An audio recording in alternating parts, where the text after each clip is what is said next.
Since 2010, Mattel has celebrated the holiday season with the 12 Days of Play by bringing Christmas to more than 200,000 underserved kids. Winter wonderlands complete with snow, sledding, gifts, treats, and Mattel volunteers are created at local schools and Mattel's El Segundo campus. At the Mattel Children's Hospital UCLA, Mattel has given more than just its money and name. Toys, activities, and murals, created by some of Mattel's most talented designers, have helped bring life to these hospital walls. Always a big hit during the holiday season, one Christmas party in particular became a magical one for Michael. Baby, one more thing. What, sweetheart? Can you please hold that with me? Yeah, I promise with all my heart, when you're able to, we will slow dance the night away. 1 year later, on the day he was discharged, Michael's dream came true. With the help of its partner, the Make-A-Wish Foundation, Mattel has helped grant wishes from around the world. Ollie's dream was to design his own Hot Wheels car, so we made it happen. Welcome to our newest designer! Yay! We brought him to the design studio, showed him the ropes, and have recently put the Speed Eaton into production.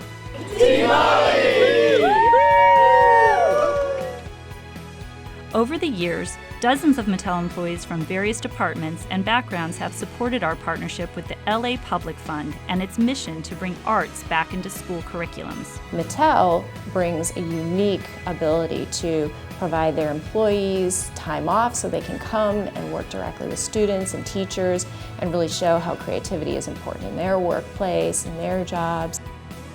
Scene 7A, take 1.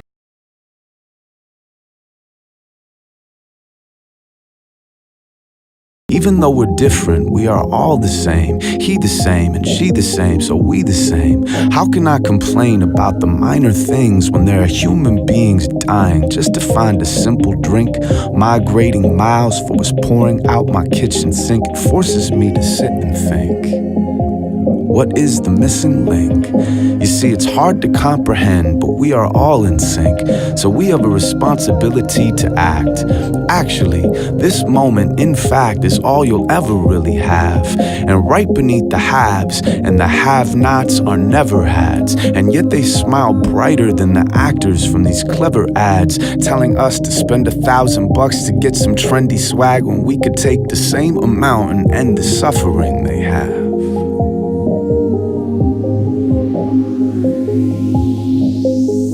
There's no third world. There is only one world, one sky and one earth. One man is not an island, he's an endless universe, manifesting inner dreams. Anything is possible, as long as all of us believes anything is possible. As long as one of us believes anything is possible. At least that's what I believe.